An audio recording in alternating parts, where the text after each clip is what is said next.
economics and finance. I have my master's in finance, and I have my law degree in corporate commercial law. So basically, as my dad said, I was a professional student. I spent almost 30 years in commercial banking, working with a company called Key Bank. You may have heard of them. And did a number of different things. I did small business lending, I did corporate lending, I did commercial real estate, also did mergers and acquisitions. My last job was working with mezzanine and equity financing around the country in large real estate deals where the bank took an equity position, and we managed several of those properties to the ultimate sale of those properties. I was on the board of the Freestar Food Bank for a little over 14 years before my predecessor decided that he wanted to retire, and I decided I was going to go ahead and apply for the position. We did a national search as an organization. 95 people applied for the position. They interviewed the top 30, and then they whittled that down to the top 10, and I was the last man standing, if you will. The Freestar is a food bank that's associated with the Feed in America network. We are one of 205 food banks, and in that network we cover the entire United States, most of Canada, and parts of Mexico. The Freestar Food Bank is a $65 million business. We have 130 employees. We cover 20 counties in 3 states. In those counties, we have 350 community partners or pantries that we support, and that's how we distribute the food to the families that we're serving. In addition to the food that we distribute, we also provide what we call wraparound or supportive services to the families that we're serving. Those are families that are struggling with either rent assistance, utility assistance. They may need to be signed up for Medicaid. They may have been court ordered to have someone serve as their trustee for their finances.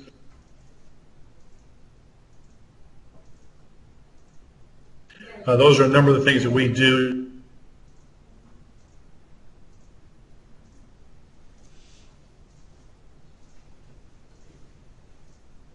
We have a fiscal year of July 1st through June 30th.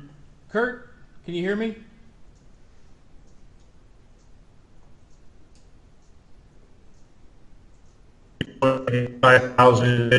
Kurt, can you hear me?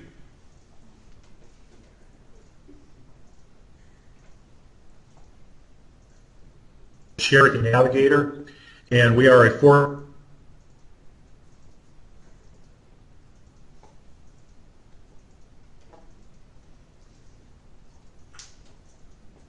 I can hear you, yes. Can you hear me? Yeah, you were fading out there for a second. We missed like the last 3 or 4 sentences. Sorry. Okay.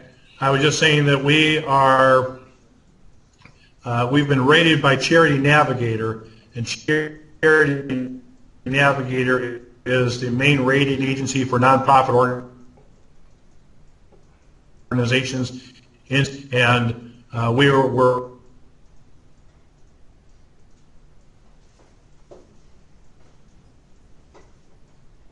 their highest rating of a 4-star Charity Navigator rating. So services that we provide to the families that we're serving are continuing to be meaningful. Now what I can do is look at some of the questions that you all submitted. Let's see. First one's Mohammed Alsley or Ashley. Alashi. Muhammad Alashi. Alashi, sorry. What does the Freestar Food Bank provide? Well, we provide food to families in crisis. Basically, it's emergency food, and we also provide supportive services for families to stabilize their lives. So it's really a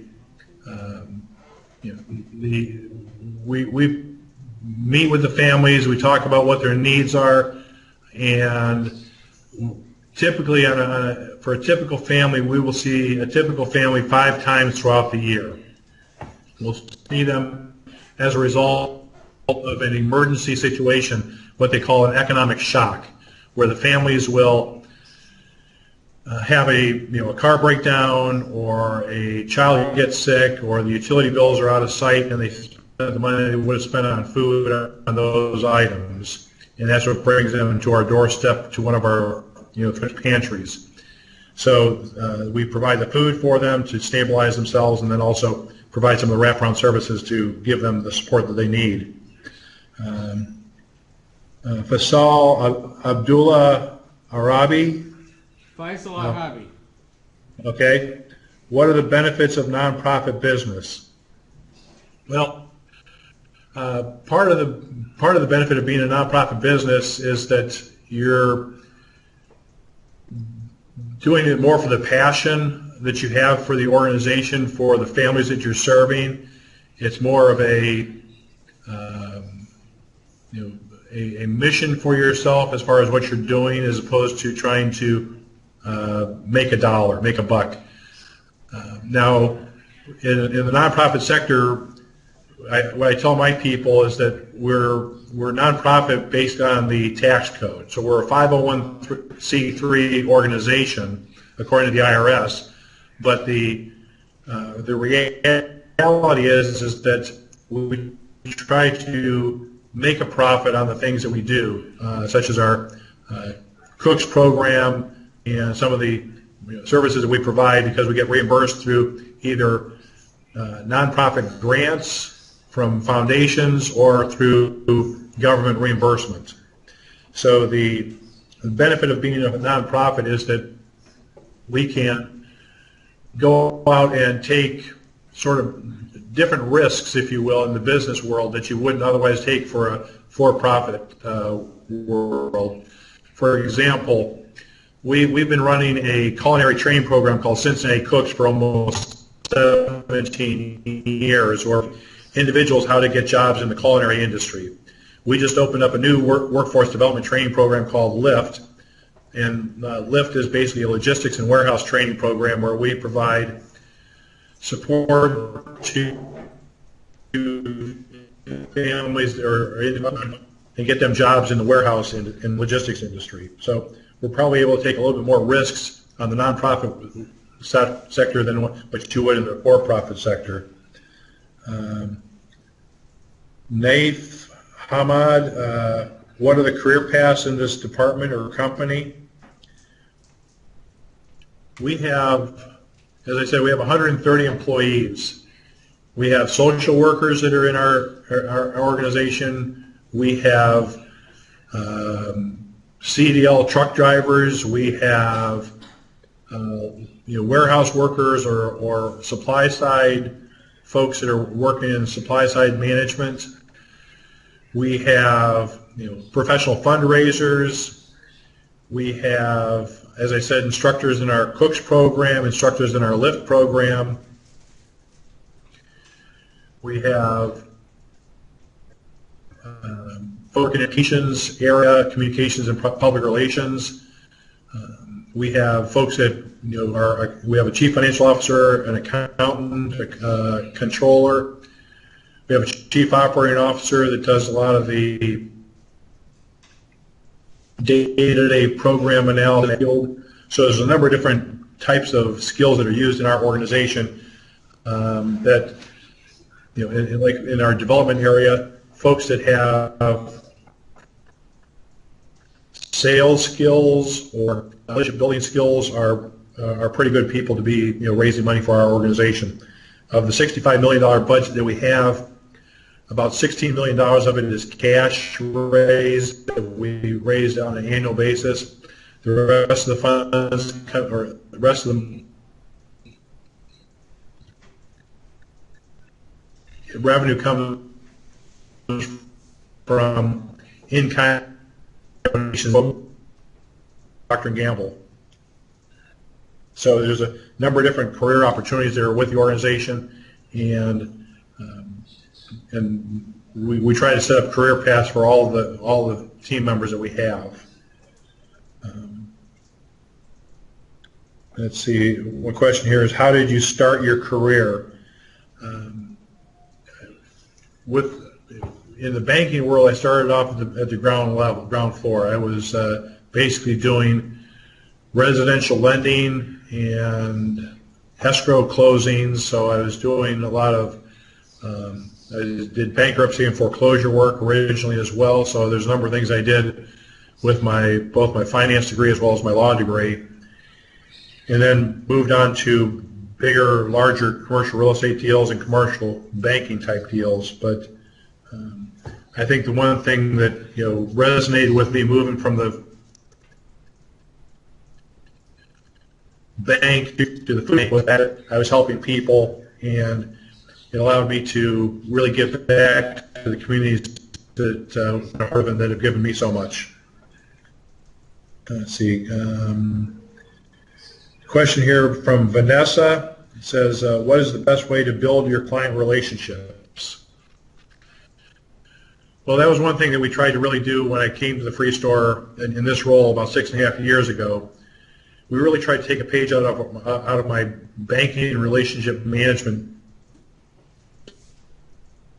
playbook. And that is, you try to talk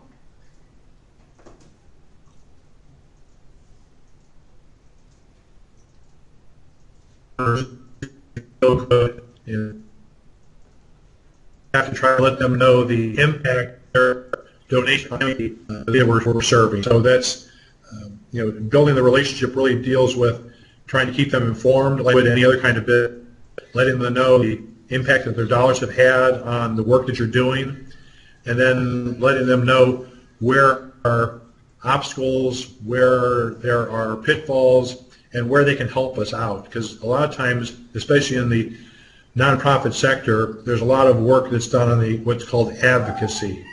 And that is talking to our elected officials, both at the local, state, and national levels.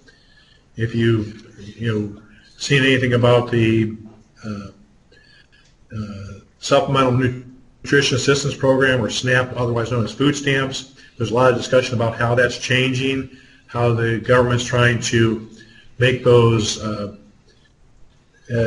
as block grants to the states, so the states would then control the funds.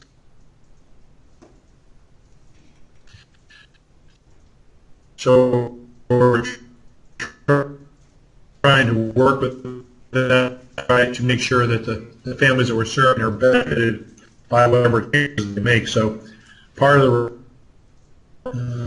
let's see, a question here by Noratizia Guadalupe, I believe. Norizia. How do you like your career? Okay. How do I like my career? Well, I like it a lot. When I turned 50 years old, my kids gave me a book called Halftime by Bob Buford. And in that book, it talks about movement from success to significance. And what I like about my job is that I get to see people change their lives. For example, there's a gentleman 2 years ago that I met that was waiting for food for Thanksgiving. This was around 4:30 in the morning. He was in the line. He was the third person in line. I started chatting with him. His name was Ralph. And I asked him why he was waiting in line for food. And he said, well, that he and his wife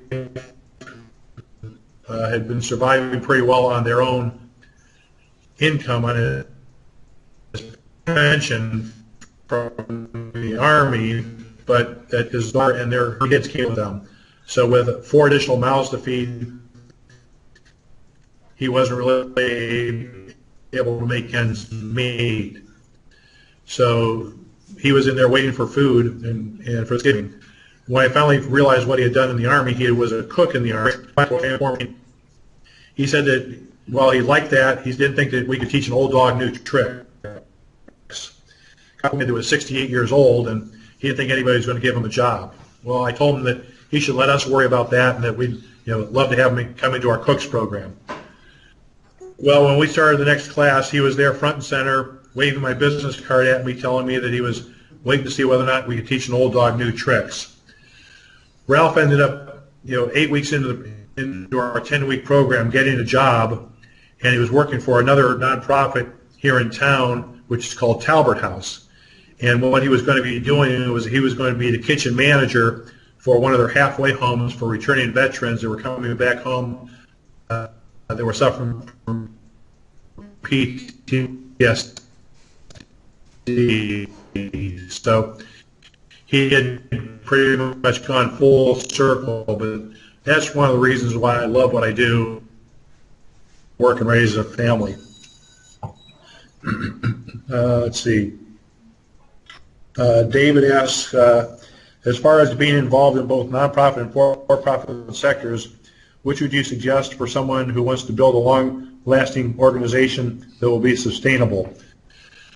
I think what you're looking for is the question that I answer to my kids as well. I've got kids that are basically your age, and they're always asking me, that they like being involved with the charities or nonprofit sector because it gives them a good feeling. But with their bills and wanting to buy a house, buy a car, start a family, they're looking at the nonprofit sector as something that is nice, but it won't pay the bills. And not that you take a vow of poverty in the nonprofit sector, but the bottom line is I took about a 50% pay cut to go from the banking world into the nonprofit sector. And I reduced my living expenses accordingly, but for my kids and for yourselves, what you're looking at is, what I would recommend is getting into a for-profit type role where you could go out there, earn a living, but you could still volunteer.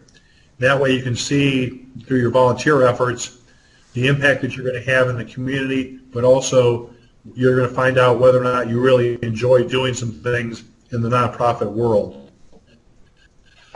Before, as I said, I was in banking for almost 30 years, and the challenge that I had was being involved in the community as well as doing the job that I was being paid to do. So, encourage people to go out and back the community. So I think I had the best of both worlds in that sort of thing. The reason I made the change was basically because I was working probably volunteering 500, 600 hours a year with I just wondered to myself what more of an impact I could make if I was doing it on a full-time basis. Anna says, Mr. Reiber, based on your experience in both the nonprofit and for-profit sectors, what has been your toughest challenge when alternating between them? I guess the biggest challenge I have is that you don't have all the resources that you would like to have in the nonprofit sector as you do in the for-profit sector. When I thought about building relationships in the for-profit world in banking, for example, we had a lot of resources behind us. We were able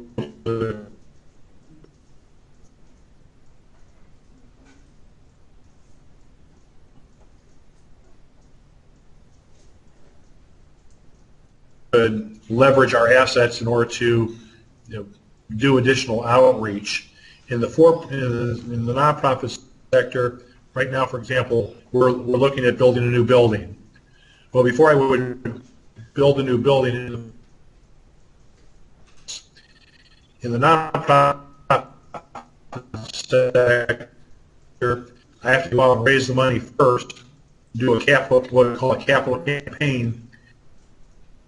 I can start breaking ground and moving forward with the building. So things are a little bit of what you're trying to achieve. and it's probably,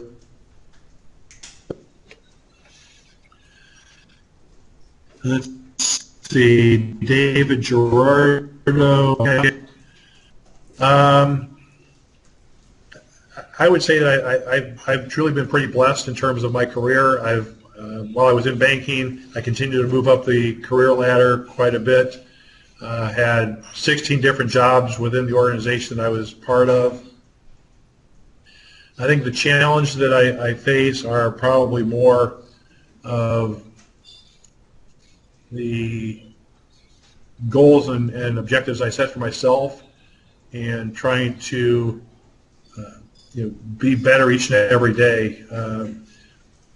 When I talk about going out and meeting with people, sometimes it's I guess the biggest challenge in the nonprofit sector is when I ask the first person, when we're in a capital campaign, going out and asking somebody to give us $1 million. I'm not sure if any of you ever asked anybody for a loan of any kind, but going out and asking somebody to just give me $1 million to build a building, it's a little bit challenging, a little bit daunting, but as I realized, the worst thing they could do is tell me no. In this case, the gentleman said that he couldn't give me a building, but he couldn't give me the $1 million. He could give me $100,000, and he wrote me a check right there for that. But he also gave me a 48,000 square foot building, which was actually worth about $3.5 million. So I think I made out on that front. But it was, you try to break through that your comfort zone, if you will, a little bit on that front. Let's see. Kevin asks, how do you manage important relationships in the community? Now, this goes for whether it's a for-profit sector or really the nonprofit sector. When you talk about relationship building and networking, it's always it's a level of communication. But many times what I find is that you have to give more than you receive. And that goes for both sectors of the economy, because people don't want you to feel like you're always out there asking them to do something. You want them to realize that you're helping them, that you're bringing a value-added approach to that relationship. And that's really what I've tried to always do with my relationships, is trying to make sure that we're giving back as much as we're getting from them. And that, in the nonprofit sector, it's more along the lines of that feel-good feeling, the ability to show them the impact that their dollars are making. Because when someone wants to make a charitable or philanthropic donation, they realize they've done their due diligence, they've looked at your organization, and they're saying, I know that you're going to make good use of my money, but I want you to tell me how you're going to do that. And that's really where that return on investment is for them. So the relationship is really built on ongoing communication, ongoing dialogue, and just a realization that they want to experience what I experience every day. They want to be able to hear the stories of the families that we've helped, and the money that they provide has impacted them. Let's see. Bobby asks, how did you get the position of CEO at the Freestar Food Bank? Well, I think I touched on that a little bit, but one thing I would point out is, as I was going through my career at the bank, one thing I noticed was that I really enjoyed doing a lot of non-volunteer work. So I took myself to go out and try to education opportunities in the nonprofit sector. There's a lot of law firms as well as accounting firms that put on these seminars, and I felt if I could learn more about how the organizations as a whole worked, that'd make me a better volunteer, and it ultimately positioned me for this position as well. When I submitted my application and my resume for this position, I really broke it down into two segments. I broke it down into what I did in the for-profit sector and the skills that I learned there and how those skills would apply in the nonprofit sector. But then I also talked about the things that I did in the nonprofit sector, such as board engagement, volunteer engagement, fundraising, things that would really tie into the work that I'm doing at the Free Store. So it's really trying to take the skills that you have and applying them so that you know that you're bringing value to the organization that you're trying to get a job with. Let's see. Okay, Tiffany asks, how do you like working for the nonprofit business? What are some pros and cons?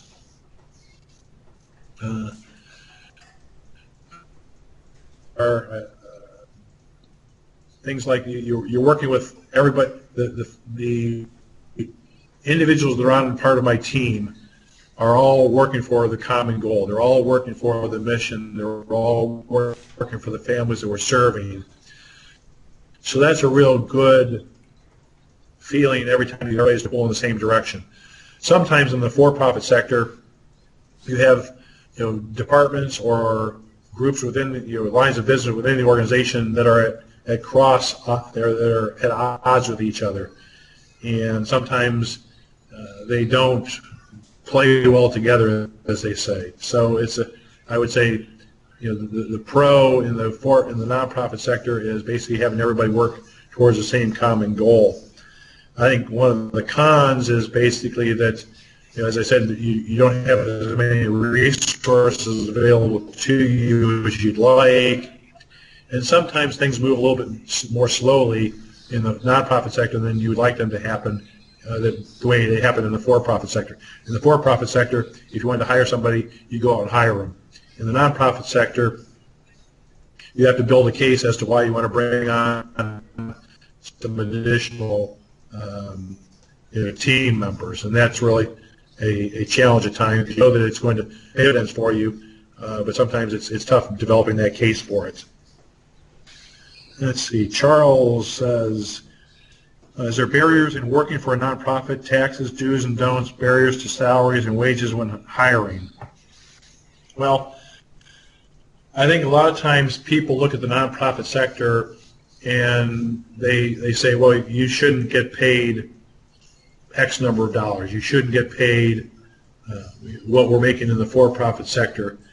And one thing that I've done at the Free Store Food Bank is that I brought what we call performance-based compensation plans to our entire organization. That means that every person in our organization is able to have incentive compensation. Basically, it's a bonus payment plan because we have goals, we have objectives that we establish for ourselves. We have basically goals to maintain, but also stretch goals. So if the individuals on our team hit their stretch goals, then they can earn anywhere from 10 to 25% of their base compensation in a bonus plan. In addition to that, we've also set up our benefit program very similar to instead of a 401k plan, we have a 403b plan, which is simply just a nonprofit version of a 401k. But in that plan, we also set up matching contributions from the organization to the individual. So any individual that would put up to 5% of their salary into the plan, the Free Store would match it dollar for dollar up to that first 5%. And that's, so I think we're trying to do some of the good things to the individuals that are working for our organization. I think one of the challenges that we have is that, just like any other business, is trying to coach our team members.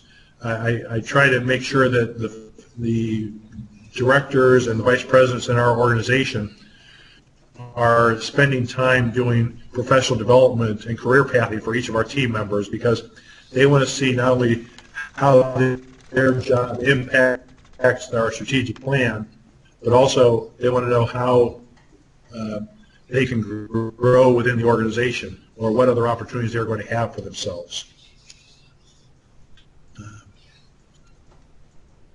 There's really no barriers in working in the nonprofit sector. There's some things that you can't do. For example, I can't go out and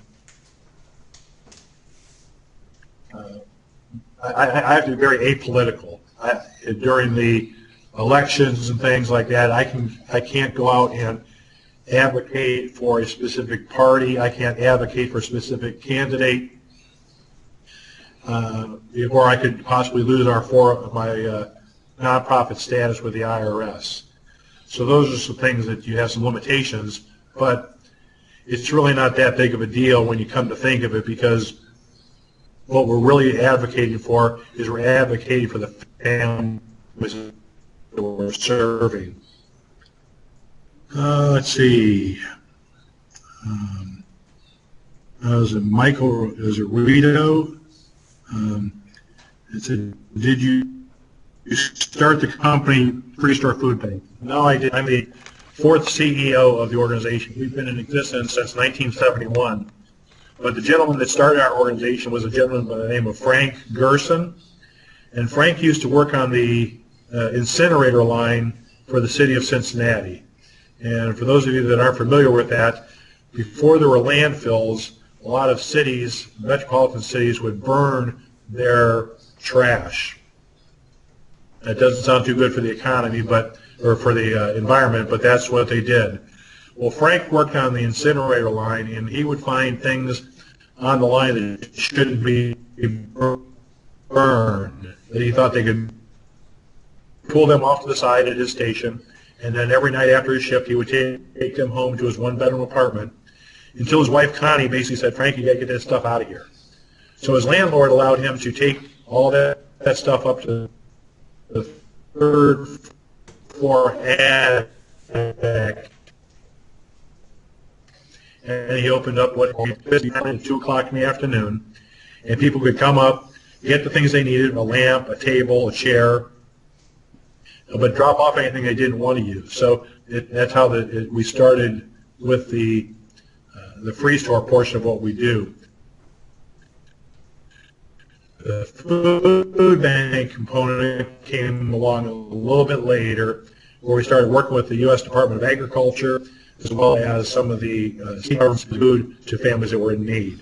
So it was really started in 1971 by Frank Gerson, and he was just a real visionary, just a real. And if you go out to YouTube on Free Store Food Bank and you type in Frank Gerson, you'll be able to see Frank. Frank passed away a year ago in January, but I was honored to give his eulogy. His wife Connie asked me to give his eulogy because Frank cared about our organization, but he and I had done a lot of work together in terms of he continued to volunteer even after he retired from the Free Store. Let's see.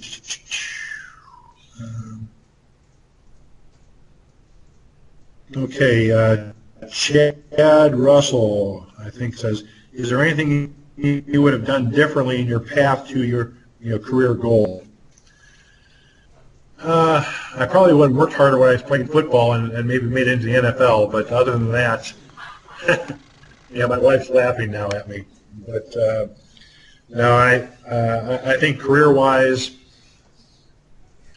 everything that I did really positioned me for the roles and responsibilities I have right now. And many times you don't see that as you're going through your various career path or the jobs that you have, but you're taking each of those things that you learn and those skills that you're bringing together, and that's creating your value proposition, if you will. So you're really looking at it from the point of view of saying, how can I bring value to the organization that I want to be a part of? So it's so in terms of my career goals, this is where I really think I was destined to be. When I look back, I hadn't prepared a resume for this for probably 32 years before I did the resume for the position that I have now. And when I finally looked at the resume, I looked at it and said, doggone it, I think I could really do this job. And that's what's neat to see when you think about all the skills that you bring together and what you're bringing the value that you have.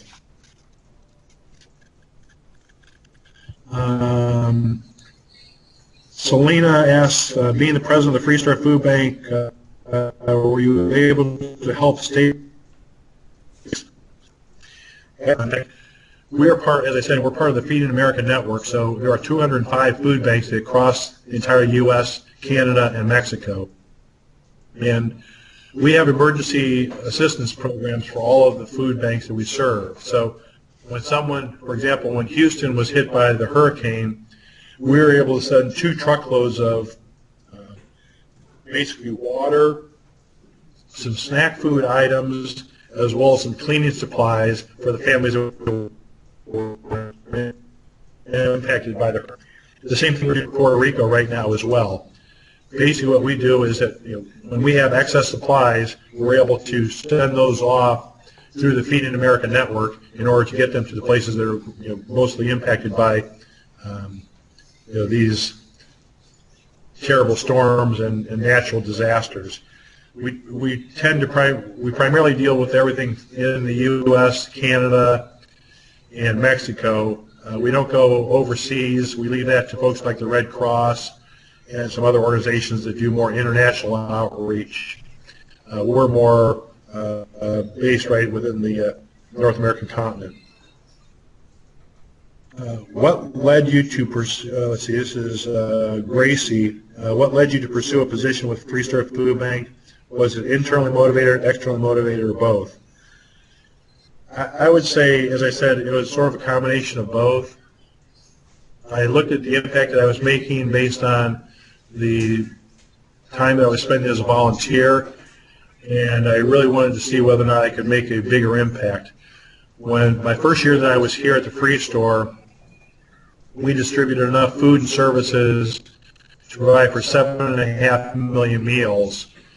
And this past June 30th, when we closed our books, we distributed enough food and services to provide for over 24 million meals. So in a 6.5-year time frame, we've more than tripled the amount of impact that we've had on families that we're serving. So that just feels good to me. It feels like that's what I'm supposed to be doing, and we're using the resources and the skills that I have to really make a difference in our community.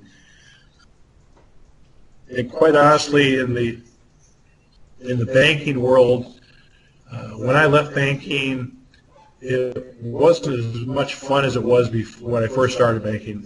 I joined banking when it was a relationship-based environment where you did loan documents or documentation of various services just because that's what the attorneys told you had to do. But everything was based on a handshake. Your word was your bond.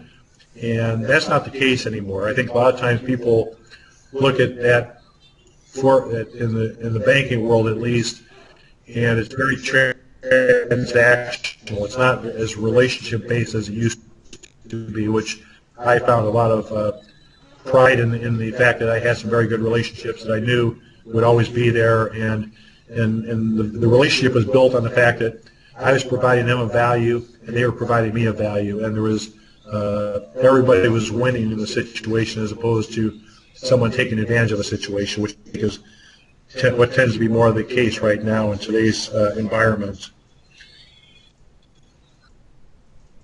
Let's see.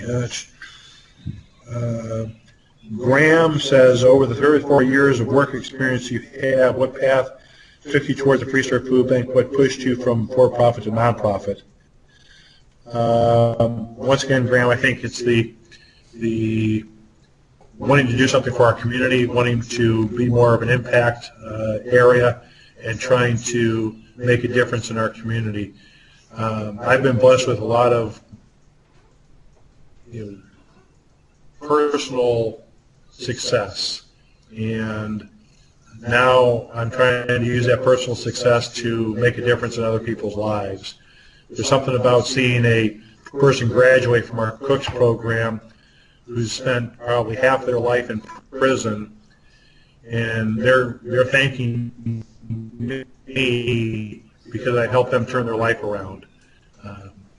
And I told them, I said, I didn't work in the kitchen with you. I didn't do the 10 weeks of training. You guys made the difference. I just provided the tools for you. So it's those kind of rewarding types of experiences that I have that basically say I'm doing the right thing. And then the last question is from Alexander. It says, do you plan on expanding the area in which you work to be able to reach more people in need? Well, in the 20 county service area of the Free Store, we have 285,000 individuals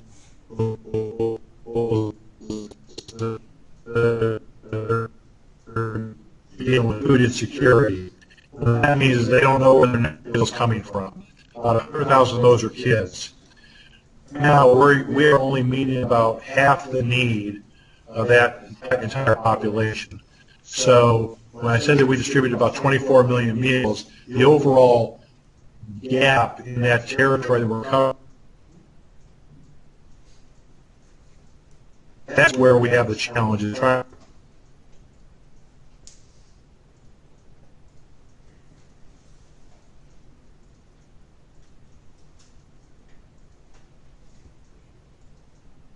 we want to work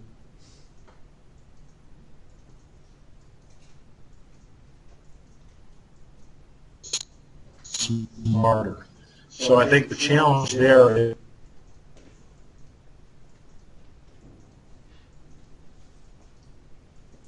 in the line by stabilizing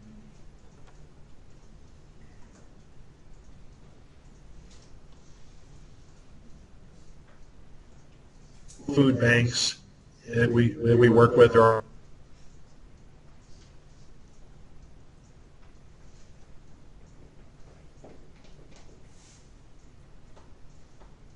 we would possibly do some back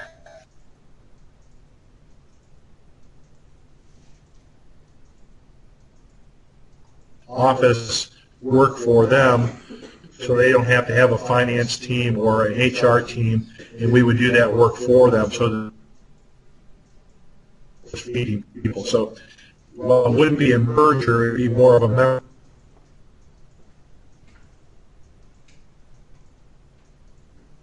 A small fee. That's how I think we would expand our operations and do more work for the families that we're serving.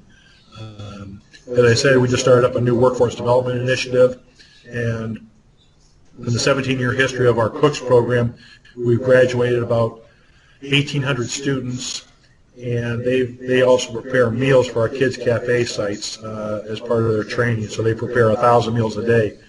And so in the 17-year history, they've prepared over 1 million meals. So those are the types of things that we're doing to expand the work that we do. We did enter into a couple of social enterprises that help raise some taxable money for us, but it's allowing us to put money back into our Cooks program. For example, we have a catering team or a catering business that plows money back into our programs. And then we also have a workforce development or a team building training program where for-profits come to us. They volunteer at the Free Store. We develop a curriculum for them and help them. So those are the questions, Jeremy, that were in the system. So I'd be happy to answer any other questions that anybody might have, or unless I put your entire class to sleep. I usually have the student. Can you hear me okay? I can. Okay, I usually have the students prepare questions beforehand because they're shy about asking questions Sure. on the spot. Anybody have a question that you typed? I noticed that on my version of the list here, there were a couple questions that Kurt didn't see when he opened it up the last time. Does anybody have a question you wanted to get answered that Kurt didn't cover?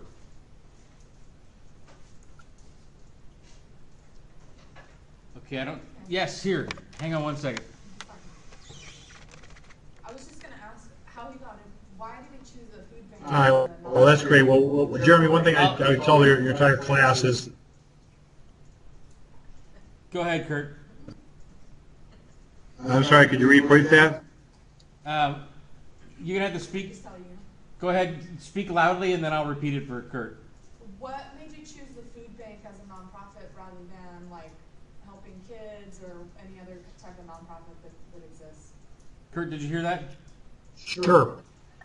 I did hear that. And actually, the one thing that the Free Store Food Bank does is that we serve kids, we serve older adults. We have a multi-generational approach. I did volunteer and spent about 8 years on the board of Hamilton County Special Olympics, and that's been a passion of mine as well. But I felt that I could do, my skills would be better utilized in the food banking industry because of my law background as well as my business background. Well, I still have a real soft spot in my heart for the individuals that participate in Special Olympics. That was something where I felt I could make a bigger impact in the food banking industry. Also, I had helped establish a education foundation as well, and I served as the president of their board for 4 years, and really got them up and running. And they actually hired one of the last things I did there was we hired an executive director to run that foundation, and she's doing a wonderful job. So sometimes you just have to you know where your strengths are and where your passion lies. And the beauty part about the Free Store Food Bank is that not only are we supporting the families that we're serving, but we're helping to make the community a better place. Did that answer your question? Other questions for Kurt that he wasn't able to get to in the list that was up there when he was actually accessing it last? Kurt, I've got a question for you. Sure. 2 questions. First of all, I really, this is my small business management class, so I try to focus the curriculum in here on skill sets that I think are going to be valuable for people going into small business management. So we do web development, we do sort of guerrilla marketing and free to cheap marketing activities. We do some activities on accounting and finance. What are some of the skill sets that you think would be most useful for students coming out and coming out of undergrad to work for a place like the Free Store Food Bank? What skill sets should I be teaching in this class if I were trying to produce employees for you? Well, I would. Some things that you can't really teach is what I call people skills, how you get along with people, how you interact with people. But develop that skill set. You can work with others. You can. So that's one thing. Feeding, I think, is a critical factor no matter what job you take on. Being able to write and correspond with someone and get your point across in a written format is critical, I think, as well. Problem solving is always something, no matter what area you're working in, is the ability to look at and discern and see the various outcomes that could possibly you need to undertake. I think right now technology is king. I've been doing social media. I think is something that everybody needs to be able to do. Whether it's Instagram, whether it's Pinterest, whether it's Facebook, whether it's LinkedIn. I think Twitter. I think they're all places where you have to be able to convey your message. I do a fair amount of tweeting, but I also have some blog posts out there that I put out there for on LinkedIn. Basically, what you want to do is you want to be able to help convey your message to no matter who you're talking to. So those are some skills that I think are readily adaptable to any, whether it's for-profit or non-profit. Okay. Being able to look at I think is a helpful one. Thanks. It's always nice to hear how I could tweak the class in the future to make it more impactful for the students as they go out into the work world.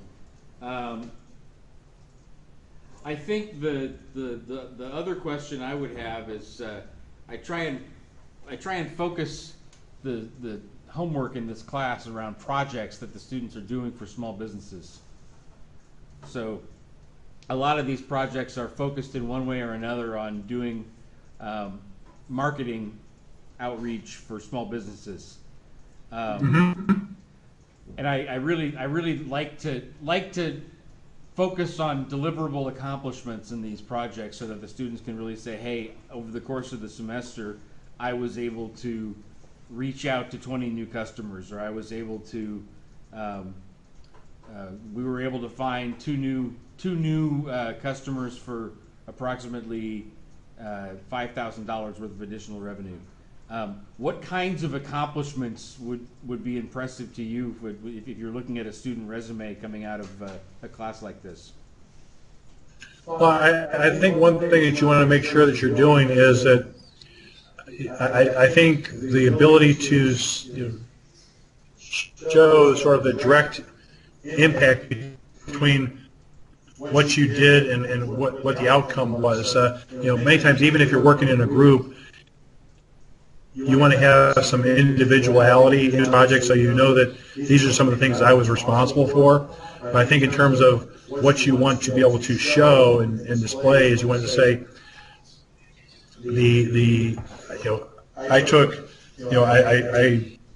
I heard what the issue was or the problem was. We did an assessment of what would be needed in order to rectify or address the situation, whether it be a different calling program, a different CRM type, so you can look at your customer performance, whether it's and then say this is what you applied, this is why you applied it, and these were the outcomes. So you want to be able to go from start to finish with identifying the problem, looking at the alternatives that you arrived at, determine, and be able to tell why you chose a particular path to go down, and if that path was successful or not. And if it wasn't successful, what did you learn from it? Because those are, everything doesn't have to be a success. And I think we all get bogged down in that, where you have to say, everything I do has to be perfect. Well, no. What you have to do is you have to say, this is the problem-solving techniques that I used in order to arrive at this outcome. It ultimately didn't pan out because of certain extenuating circumstances, but this is what I learned from it, and this is what the organization that I was working for learned from it. So I think when Edison say, when he tried to create the light bulb 99 times and found all 99 times failed, and they said, well, this is just a tragic failure for you. He goes, no. He goes, I just know 99 ways that it doesn't work. I'll find the next one that does work. And that's really what we're trying to accomplish, is we're trying to say, how do we address the situation, and then how do we learn from that situation? And what I tell my team is, I'm okay. I'm going to empower you to do the things that you need to do. I'm going to get you to do those things. From that mistake, let's address the situation that caused the mistake, and then not do that again. Now, if that continues to occur, we'll have a different conversation. But I think most folks learn from those types of situations and become stronger as a result of it. Okay. Actually, thank you. That actually gives me. Let me turn back to. Here I am again. Okay. That's actually useful for me for tweaking the class a little bit in the future. So, does anybody else have more questions for Kurt? Anyone? Okay, Kurt. Let's give a big round of applause for Kurt.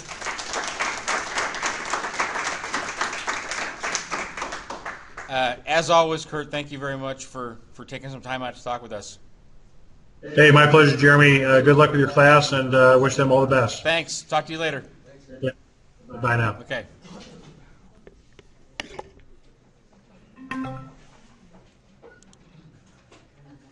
So that was one of two Skype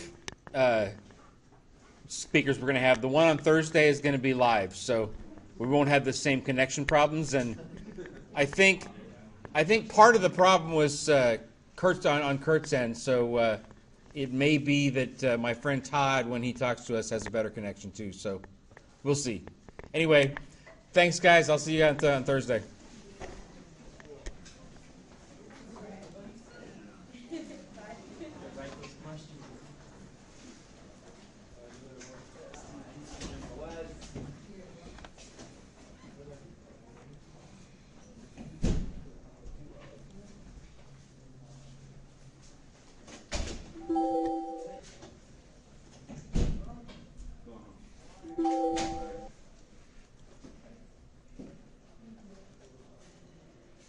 Projects? Did you say 4 projects for Arlington? Huh? Did you say you wanted 4 projects for Arlington? 5. 5. 5.